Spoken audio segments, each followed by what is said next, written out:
تاریخ کی کتابوں میں مذکور ہے کہ ہجرت مدینہ سے تقریباً 1000 سال قبل یمن کا بادشاہ تب اول اپنے لشکر اور سینکڑوں علماء کرام کے ساتھ بیت اللہ کی زیارت کے لیے آیا۔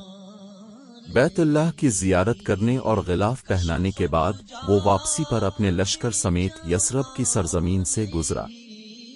اس وقت یثرب ایک چشمے کا نام تھا جہاں آبادی کا نام و نشان تک نہ تھا۔ یمن کے بادشاہ کے ساتھ 400 سے زائد علماء اور صاحب کمال تھے۔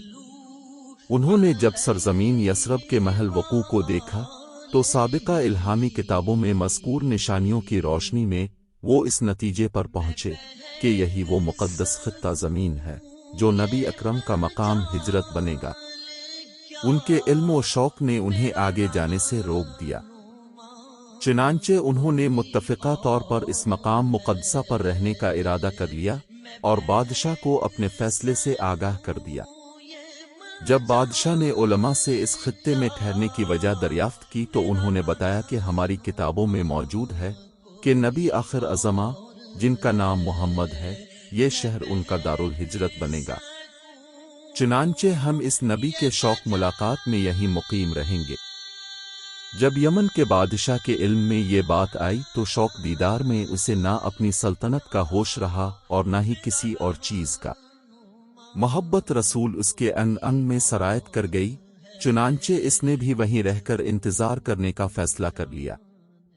لیکن چونکہ یہ حقیقت کسی کو معلوم نہیں تھی کہ حضور اس شہر کو کب قدم بوسی سے سرفراز کریں گے، اس لیے یمن کے بادشاہ نے اپنے 400 علماء کے لیے گھر تعمیر کرائے اور 400 لونڈیاں خرید کر ان کا نکاح ایک عالم سے کر دیا، اور ایک گھر حضور کے لیے بھی تعمیر کرایا کہ جب آپ ہجرت کر کے آئیں تو اپنے ہی گھر میں قیام فرمائیں۔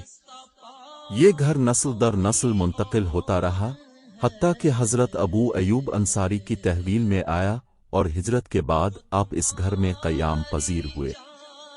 یمن کے بادشاہ نے حضرت محمد کے نام ایک خط بھی تحریر فرمایا جس میں لکھا کہ محمد میں آپ پر اور آپ کے رب پر اور کائنات کی ہر شے کے رب پر ایمان لاتا ہوں۔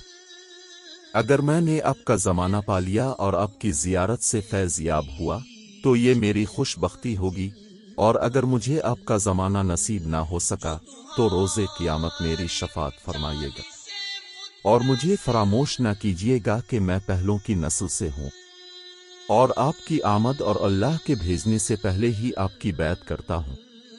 میں آپ پر اور ابراہیم کے دین پر قائم ہوں۔ 10 صدیاں گزرنے کے بعد یہ خط حضرت ابو ایوب انصاری رضی اللہ تعالیٰ عنہ نے حضور کی خدمت میں پیش کر دیا۔